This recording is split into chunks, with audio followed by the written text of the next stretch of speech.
Terjemahkan ayat tersebut seperti kata imam tafsir yang lain. Baik. Ingat tadi berapa tanda kiamat besar? 10. Dan Nabi sebut 10 itu seperti apa nih? Tasbih. Butir-butir tasbih. Nabi sebut marjan hadisnya. Kalau saya potong simpulan nih. Kalau saya potong, apa terjadi pada butir-butir tasbihnya? Terlepas. Bagaimana lepasnya? Cepat apa tidak jatuhnya satu persatu tu?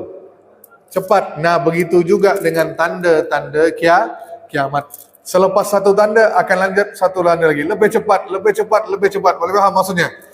Tanda-tanda yang kita belajar, tanda kecil itu mungkin akan ambil waktu yang lama. Contoh tanda kecil kiamat yang pertama, terus setelah 10 tahun, 20 tahun baru tanda kiamat yang kecil. Dia akan terjadinya waktu yang lama. Tapi untuk tanda besar kiamat tidak begitu. Selepas tanda pertama akan muncul lebih cepat tanda kedua. Lebih cepat lagi tanda ketiga, lebih cepat sampai ke 10. Maka kita tak ada waktu antum nak